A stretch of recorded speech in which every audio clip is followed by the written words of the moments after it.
কঠিন সিদ্ধান্ত ছিল দুটো। একটা ছিল যে আপনার 2018 সাল নির্বাচনে যাওয়ার বিষয়ে আপনার সিদ্ধান্তটা গ্রহণ করা, এটা আমার ছিল না, এটা আমরা ম্যাডামের সঙ্গে আলাপ করে আমাদের পুরো যৌথ সিদ্ধান্ত ছিল এটা। দ্বিতীয়ত 24 নির্বাচনে না যাওয়া, কারণ আমরা নির্বাচনমুখী দল, কিন্তু আন্দোলন যেহেতু আমরা আছি, আমরা আন্দোলনে আমাদের প্রচন্ড রকমের ক্ষতি হয়েছে। আমার মনে হয় না যে পৃথিবীতে কোনো লিবারেল ডেমোক্রেটিক পার্টি এতটা সাফার করেছে, যার 60 লক্ষ মানুষের বিরুদ্ধে মিথ্যা মামলা, যার 20,000 লোক মানুষকে হত্যা করা হয়েছে, যার প্রায় 1700 মানুষকে আপনার গুম করে ফেলা হয়েছে।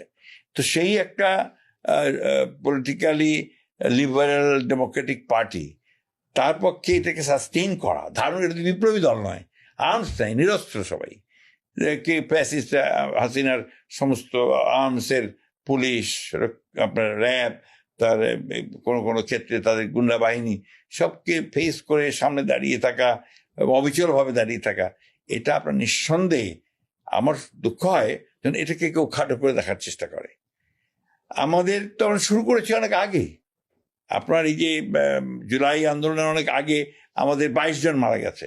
আমাদের ছিল আপনার সেটা অক্টোবরেও তো আপনার বেশ, আমি বলি আপনার যে দ্রব্যমূল্য বৃদ্ধির বিরুদ্ধে আন্দোলন করছিলাম আমরা, প্রথম ভোলাতে আমাদের শাওন সহ 2 জন মারা যায় পুলিশের গলিতে, নুরে আলম, এরপরে আপনার নারায়ণগঞ্জে, মুন্সিগঞ্জে 22 জন মারা গেছে এই আন্দোলনে।